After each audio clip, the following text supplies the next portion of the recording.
in the atmosphere creates a high pressure dome, a term we see all the time now with meteorologists.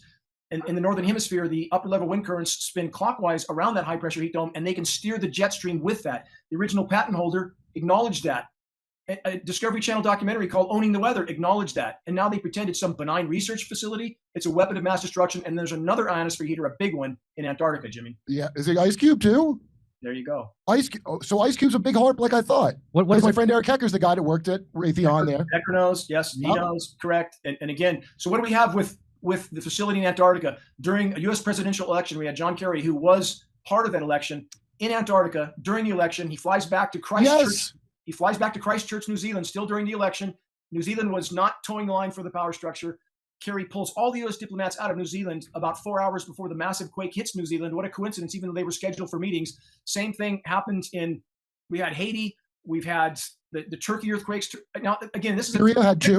About this. This is a tectonic weapon. So when you bounce a microwave signal off the now reflective atmosphere down into seismically sensitive strata and you superheat it, something's going to give. So to add credence to everything I just stated, Kurt and Jimmy, your listeners can search Japanese earthquake, atmospheric heating, MIT. Japanese earthquake, atmospheric heating, MIT. They acknowledged 3 days of atmospheric heating directly above the epicenter. They couldn't explain. That's signature HAARP. It's not a benign research facility. I dismissed a lot of people that told me this stuff a while ago. Me too. Preposterous. I didn't know that we had a treaty in 1975 to not use weather weapons, which means they had those back then or wouldn't have a treaty. And what's the caveat to that treaty? Yes, you're right. The INMOD treaties. And they passed those treaties because Project Popeye was so effective in Vietnam at controlling precipitation. How much further have they come now? But the INMOD treaties did not forbid, Kurt, they did not forbid a country doing whatever they want with weather, anything over their own population.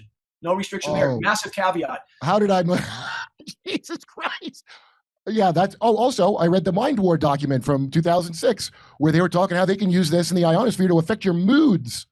It was Mind War. It's how you make the enemy feel you've already won, before the war even starts. And I don't think they were using that on other countries because we didn't win them wars. I think they used it here. However much they can tailor that is debatable, but the fact that we're an electrical organism, and if you bombard that organism with frequencies that disrupt that organism, that causes a problem, period.